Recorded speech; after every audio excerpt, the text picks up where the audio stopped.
हाँ सर।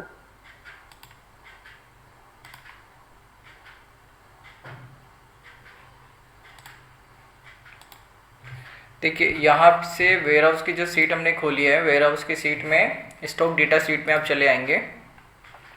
तो stock data seat में आपको यहाँ पे जो भी डिटेल्स आप वेयर हाउस के डाल रहे हो यहाँ पे आपको दिख रहा है, राइट। Recording stopped. हाँ Recording in progress. ठीक है, तो यहाँ पे जितने भी वेयर हाउस के डेटाज यहाँ पे आ रहे हैं, इसके बेसिस पे वॉइस मेरी प्रॉपर है आप सभी को। हाँ ठीक है, तो वेयर हाउस की डेटा यहाँ पे आ रही है। उसके बाद डैशबोर्ड की डेटा पे मैं आपको ये दिखाना चाहता हूँ कि डैशबोर्ड की सीट हमारी वर्किंग किस तरह से कर रही है और उसके बाद पीडीएफ की सीट कैसे वर्किंग कर रही है। ठीक है, तो यहाँ ठीक पे है। और एक इम्पॉर्टेंट बात ये बताना चाहता हूँ कि जो इमेज की बात हमारी हुई थी वो इमेज का हमने कर दिया है। वो मैं अभी एक लाइव एग्जांपल दिखाऊंगा। जैसे कि मैं यहाँ पे सिलेक्ट करता हूँ प्रॉपर्टी टाइप, कि मैंने प्रॉपर्टी टाइप रेंट पे सिलेक्ट किया। ठीक है, और लोकेशन मैं सिलेक्ट करता हूँ, जैसे कि गौरीपुर हमने सिलेक्ट किया। ठीक है, और उसके बाद स्क्वायर फीट का कुछ रेंज ले लो कि जैसे 1000 से मैं इसको 5000 तक रखता हूँ स्क्वायर फीट। और गौरीपुर की जगह पाहुल या मिलगांव कुछ कुछ करते हैं। हाँ, और type of warehouse location हम चेंज करेंगे। टाइप ऑफ वेयर हाउस हमने हम्म पीएबी रखा। पीएबी रखा तो देखो जैसे इसमें कोई डेटा नहीं है, इसलिए ये डेटा नहीं आया। अगर मैं आरसीसी करूँ तो हम्म। इसमें भी कोई डेटा है नहीं। अब एक सेकेंड, मैं इसकी स्क्वायर फीट की रेंज अगर मैं बढ़ाता हूँ, देखता हूँ आप इस। लोकेशन चेंज कर दो ना। हाँ देखिए, लोग मैंने स्क्वायर फीट की रेंज बढ़ाया तो ये आ गया ना कि 1000 स्क्वायर फीट से हम्म 10,000 स्क्वायर फीट के अंदर में एक स्टॉक है आपका।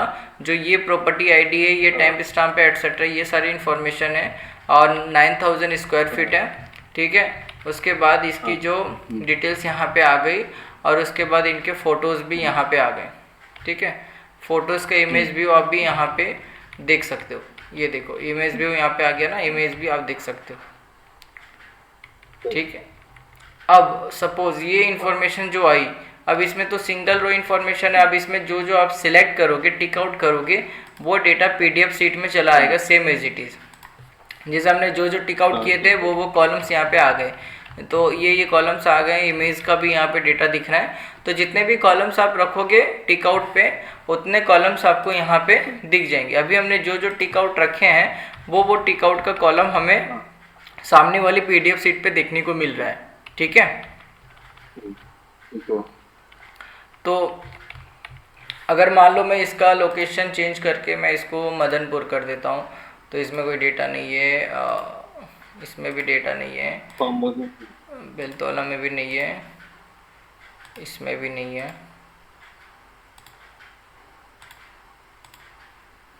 हाँ देखिए, आजारा का जो लोकेशन है, आजारा के लोकेशन पे डेटाज है। ये डेटाज यहाँ पे पीडीएफ शीट में भी आ गई।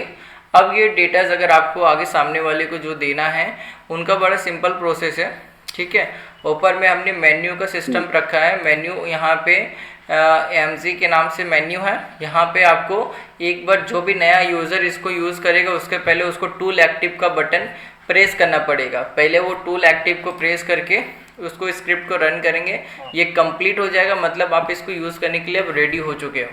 अब यहाँ से मैं stock data seat PDF create के बटन पे अगर मैं क्लिक करता हूँ, क्लिक करने के बाद ये ऑटोमेटिकली वर्किंग करेगी। ऑटोमेटिकली वर्किंग करने के बाद कंप्लीट हो जाने के बाद ये हमारे ईमेल पे पीडीएफ बनकर आ जाएगा, और उसके बाद वो पीडीएफ आप किसी को भी सेंड आउट कर सकते हो।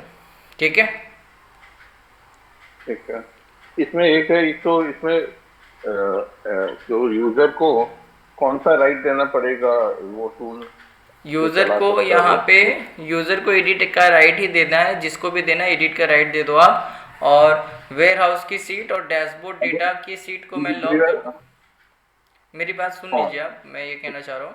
पहले आपको ये दिखाता हूँ कि स्क्रिप्ट रन होने के बाद यहाँ पे अगर मेल पे आते हैं, मेल पे आने के बाद आपको वो डेटा पीडीएफ पे देखने को मिलेगा। जस्ट अ मोमेंट, एक सेकेंड। देखो यहाँ पे warehouse stock data sheet आ गया। ठीक है, ये जो भी यूज़र इसको मतलब यूज़ करेगा वो उसी के मेल पे बनकर आएगा वो पीडीएफ। अब ये देखिए, ये एक छोटा सा मैसेज आ गया और एक पीडीएफ आ गया। अब इस पीडीएफ को डाउनलोड करो, या इसको फॉरवर्ड करो, वो डेटा आप उसको भेज सकते हो। देखिए, ठीक है। इसमें ठीक है। समझ में ये आया? इसमें जो ये 50 फोटो वन का जो लिंक आया है, ये ठीक है, मैं समझ गया। जी, फोटोज भी यहाँ पे आएगा, ये फोटोज भी आएगा, क्योंकि हमने हमको खाली पीडी हमको लिंक नहीं चाहिए, लिंक नहीं चाहिए मुझे वो यहाँ पीडीएफ की। क्या कह रहे हो? आपकी वॉइस थोड़ा ब्रेक हो रही है, बोलिए। मुझे ये लिंक नहीं चाहिए।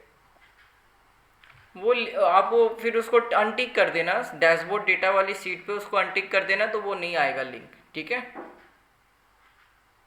नहीं मतलब इमेज व्यू चाहिए लेकिन लिंक नहीं चाहिए। इमेज भी चाहिए। इमेज व्यू चाहिए, बट हमें वो लिंक जो आप पीडीएफ में जो लिंक आया है ना, हाँ, वो मेंशन नहीं होना चाहिए, वहाँ खाली इमेज व्यू ही दिखना चाहिए। वो तो देखिए, ये अगर आप इसको, ये कॉलम को यहाँ से आप अगर मान लीजिए, मैंने आपको ये बोला ना कि डैशबोर्ड की सीट में आकर जो भी कॉलम आप इसको टिक आउट करेंगे वो कॉलम दिखेगा, ठीक है। अब यहाँ पे आप ये कॉलम को, लिंक वाले कॉलम को अनटिक कर दो। अनटिक करने के बाद आपका डेटा यहाँ पे नहीं दिखेगा वो लिंक वाला। उसके बाद आप पीडीएफ जनरेट करना, मतलब आपको जो कॉलम्स की रिक्वायरमेंट है वो कॉलम आपको डैशबोर्ड डेटा में टिक आउट करनी पड़ेगी। मैं मैं समझ गया आपका बात।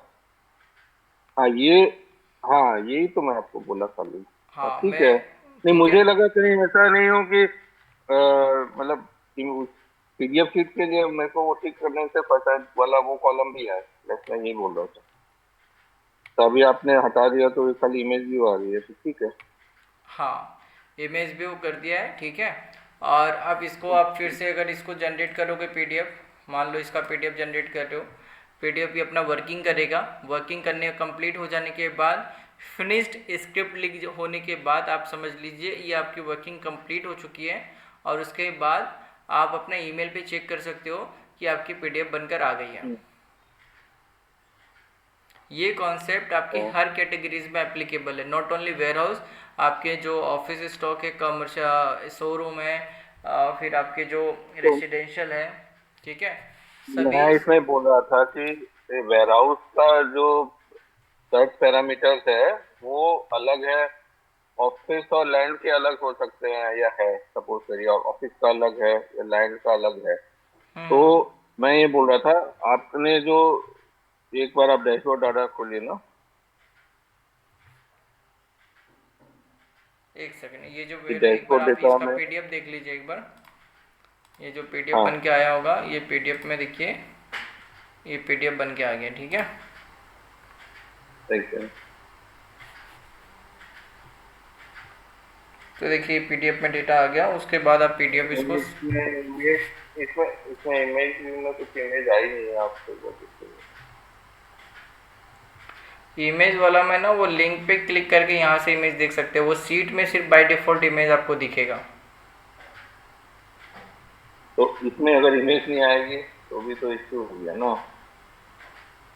हाँ, क्योंकि वो फार्मूला से इमेज आ रहा है ना, इनबिल्ट नहीं। मैं समझ गया, वही वही बात हो गया, क्योंकि लिंक अगर मैं यहाँ दे नहीं सकता, लास्ट इस फाइनल पीडीएफ में मैं लिंक नहीं दे सकता, और मुझे इमेज चाहिए। तो वो उसको यहाँ पीडीएफ में हाइड नहीं कर सकते क्या? किसको? लिंक वाले को? हाँ, लिंक वाला पार्ट को अगर हाइड कर दे तो भी तो हो जाता है कॉलम को। लिंक वाले को तो हमने ये कर दिया ना, लिंक वाले को जैसा भी अनटिक किया तो लिंक वाला तो हट ही गया, लिंक नहीं दिख रहा है। नहीं नहीं, अभी इस पीडीएफ में इमेज नहीं आया ना बेसिक। ये जो इमेज व्यू आई है ये मुझे उस पीडीएफ में चाहिए। तो फिर आपको तभी ना वो इसका सब वो नहीं नहीं, ये क्या है ना, इमेज व्यू के अगर ऑटोमेशन पे जाएंगे ना तो इमेज व्यू नहीं आएगा। अगर आपको उस तरह से इमेज व्यू चाहिए, फिर आप यहाँ से क्या करोगे, इसको सिलेक्ट करोगे कैटेगरीज को, और जैसे कि देखो मैं यहाँ से यहाँ डेटा सिलेक्ट करता हूँ, एक सेकेंड। हाँ आप इसको क्या कर सकते हो, ये पूरा डेटा को इस तरह से सिलेक्ट करके जहाँ तक डेटा है, उसके बाद यहाँ से डाउनलोड करके एज ए PDF व्यू करोगे तो मे बी यहाँ पे दिखना चाहिए। ये देखिए करंट शीट को सेलेक्टेड सेल्स कर देते हैं, देखिए यहाँ पे इमेज व्यू दिख रहा है ना। हाँ तो इस तरह से आप कर ठीक है। सकते हो। PDF में ऐसे मतलब ऑटोमेशन में क्यों नहीं आएगा? हाँ, ऑटोमेशन में स्क्रिप्ट काम नहीं कर रही है ना उसमें, इसीलिए। और ऑटोमेशन पे क्या होता है, ये फार्मूलाज रिलेटेड आ रही है ना, इसलिए वो इमेज नहीं आ रही है। बट मैं फिर भी एक बार चेक कर लूँगा कि वो PDF में आ जाए ऑटोमेशन पे भी। लेकिन टिल नाउ तब तक आप अपने ये वर्किंग कर सकते हो, PDF एज ए डाउनलोड के बेसिस पे भी कर सकते हो आप सेलेक्ट करके। ठीक है। तो ये हो गया एक वेयर हाउस का। जैसे डैशबोर्ड डेटा पे मैं आया जी, डैशबोर्ड डेटा पे जो कैटेगरीज आप ऊपर सेलेक्ट करोगे उसके अकॉर्डिंग इंफॉर्मेशन आपके पास नीचे आएगी। नीचे आने के बाद अब ये डेटाज में जो टिक आउट करेंगे वो डेटाज फिल्टर होकर PDF शीट में चला जाएगा। वो मैं समझ गया। अभी आप, मैं ये बोल रहा था, ये जो प्रॉपर्टी टाइप और टाइप ऑफ वेयरहाउस, ये तो आपने फिक्स कर दिया ना इसमें जो सर्च कॉलम्स है? हाँ, वो ड्रॉप इसको डाउन हम कर लोग दिया ना। ड्रॉप डाउन कर सकते हैं क्या उसको? हाँ, जैसे कि मान लीजिए अब इसको, मान लीजिए ये पूरे आप रिमूव कर दो, अब सिर्फ रेंट वाला डेटा देखना चाहते हो कि रेंट में क्या डेटा है, तो देखिए रेंट पे आ गया। नहीं नहीं, मैं आपको ये प्रॉपर्टी हेड का बोल रहा हूँ, जैसे प्रॉपर्टी टाइप है या टाइप ऑफ वेयरहाउस है, इनकी बोल रहा हूँ। हाँ, इन पे क्या करना है? ये आपके दूसरे जो कॉलम्स है, दूसरे जो टाइप, जैसे ऑफिस में हमको अलग टाइप का सर्च रिक्वायरमेंट रहेगा, ऑफिस का जो डैशबोर्ड रहेगा। ऑफिस में देखिए हमने अलग अलग के बेसिस पे अलग अलग कर दिया है, बट एक बार आप डेटा को चेक करो ऊपर में ड्रॉप डाउन, अगर आपको लग रहा है कि अलग अलग कॉलम्स की रिक्वायरमेंट है तो आप मुझे एक बार सारी सीट्स देख लेने के बाद एक बार मुझे वेरीफाई करके बता दो कि कौन से कॉलम और उसमें ऐड करने हैं या कोई कॉलम निकालने हैं। तो वो आप देखने के बाद मुझे वो रिवर्ट करो आप मुझे। ठीक। ठीक है, मैंने तो अपने हिसाब से जैसे कि हर एक डेटा उसको देखा है। जैसे ऑफिस स्टॉक पे आए, ऑफिस स्टॉक की डेटा शीट खोला तो ऑफिस स्टॉक की डेटा शीट में मैंने देखिए क्या क्या ऑप्शंस रखे थे। हमने इसमें जस्ट मोमेंट ओपन होने दीजिए, डैशबोर्ड डेटा पे आ जाते हैं। तो डैशबोर्ड डेटा पे देखिए हमने इसमें क्या रखा है, हमने इसमें रखा property type, location, square feet range और टाइप ऑफ प्रॉपर्टी कर दिया। यहाँ पे टाइप ऑफ प्रॉपर्टी की कॉलम थी तो हमने वहाँ पे टाइप ऑफ वेयर हाउस था, यहाँ पे टाइप ऑफ प्रॉपर्टी कर दिया। लेकिन अगर आपको यहाँ पे कॉलम लग रहा है कि नहीं और बढ़नी चाहिए या कॉलम कोई नहीं रिलेवेंट है तो वो आप एक बार चेक करके मुझे वेरीफाई करोगे तो फिर वो अप एंड डाउन कर दूंगा मैं। ठीक है। हाँ, मैं वही बोल रहा था, इसको एक बार चेक करना पड़ेगा। बाकी तो ये PDF वाला तो ठीक ही लग रहा है मुझे। हाँ, बाकी सभी में सेम फॉर्मेट पे और सेम प्रोसेस पे ये ऑटोमेट की गई है कि डैशबोर्ड पे डेटा फिल्टर होगी, फिर आप यहाँ पे टिक आउट करोगे और उसके बाद PDF शीट में आओगे, आपको डेटा दिख जाएगी और फिर अपने मेन्यू पे जाके टूल एक्टिव एक बार करोगे। टूल एक्टिव सारे सीट में सिर्फ वन टाइम करना है, एक बार स्क्रिप्ट को एक्टिव करने के लिए। उसके बाद stock data seat PDF create पे क्लिक करके अपना PDF आप क्रिएट कर सकते हो। ठीक है। ठीक है, ये आपके सारे और ये आपने जो आपने ये हेडर भी हम अपने हिसाब से फिर अपने चेंज कर सकते हैं ना? हाँ इसी में से जाएगा PDF शीट का जो ये शीट है, इसी में से वो प्रिंट होगा, तो वो हेडर अपना हेडर जो सर एड्रेस और सब डाल देंगे उसमें। PDF शीट में जो हेडर है ना गौतम जी, उसमें क्या है कि ये रिलेवेंट कर रहा है डैशबोर्ड डेटा से, जो आप यहाँ पे सिलेक्ट करोगे वही सेम इंफॉर्मेशन सेम यहाँ पे कॉलम्स बन के आ जाएगी। नहीं, समझ गया मैं। ठीक है जी, तो ये आपके जो 4 कैटेगरीज में जो डेटाज आए हैं सभी सीट पे ये फंक्शन को ऐड कर दिया गया है और इम्प्लीमेंट कर दिया गया है। आप इसको चेक करें और कोई कॉलम्स को वेरीफाई करें कि सारे डैशबोर्ड डेटा में जो कॉलम्स है वो ठीक है या कोई कॉलम्स और बढ़ाने हैं या कोई कॉलम्स को वहाँ से रिप्लेस करने हैं, वो आप मुझे फीडबैक दोगे आप। ठीक है, चेक कर लेने के बाद। ठीक है। तो सनम, सर एचपीडी को बोलो कि वेयर हाउस स्टॉक पर इसका ट्रायल करेगा, हाँ और इसको बोलो जैसे को कि रेफरेंशियल का ट्रायल करेगा। ओके ठीक और उन लोग को एडिट का राइट दो, और उसके है। बाद में ये जैसे बोला है इसमें आमिर, एक बार वो उसको एक्टिव कर लेंगे, उसके बाद में सर्च करके अपना उसमें क्या इश्यूज आ रहे हैं, ठीक इन्होंने जो प्रोसेस बताया वो सिखा के उनसे ट्रायल कर लो, फिर फीडबैक देना है। ठीक है। ठीक। ठीक है गौतम जी, तो ये हमारा जो एक असाइनमेंट था ये कंप्लीट हो चुका है, जो डैशबोर्ड की और पीडीएफ शीट की वर्किंग थी। ठीक है, अब इसको आप ट्रायल रन करो, और जो मॉडिफिकेशन वगैरह रहेगी वो तो अपने करते रहेंगे, वो कंटिन्यू प्रोसेस है, उसमें कोई दिक्कत की बात नहीं है। बट इसको स्टार्ट जब तक नहीं करोगे आपको वो पता नहीं चलेगा कि इसमें क्या और कर सकते हैं हम लोग मॉडिफिकेशन या अपडेशन। ठीक है, और लीव एप्लीकेशन टूल भी जो है वो कंप्लीट हो चुकी है, हो सके उसका कल ट्रेनिंग में दे दूंगा आप लोगों को, लीव एप्लीकेशन टूल का, जो जो एम्प्लॉयज़ अभी करेंट है एम्प्लॉय डेटाबेस में।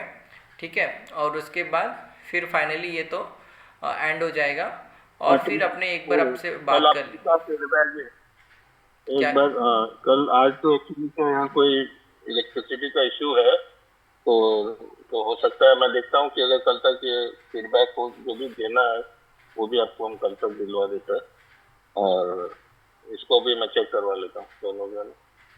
हाँ, इसको आप चेक ठीक है, कर। जैसे आपको बता दूँ, हाँ, वैसे इसको ही आप करते हैं। चेक करवा लीजिए, और इसका फिर हम लोग फीडबैक कर देते हैं। और लीव एप्लीकेशन टूल चलो वो तो हमारे लिस्ट में नहीं था, बट आप कह रहे हो उसको मैं इम्प्लीमेंट करवा देता हूँ। ठीक है, ठीक है, देखिए आपको हेलो। बता दूँ। ठीक है, फिर इसको कल जब भी है मैं आपको वापस इसमें रिवर्ट करता हूँ। ठीक है गौतम जी, एनी अदर कोई पॉइंट, कोई कंसर्न आपका? नहीं, यही, हाँ, इसको एक बार ट्राई कर लेते हैं, बाकी सब ठीक है, बाकी ठीक ही लग रहा है मेरे को। ठीक है गौतम जी, ओके। ओके। ठीक है, thank you, thank you. Okay.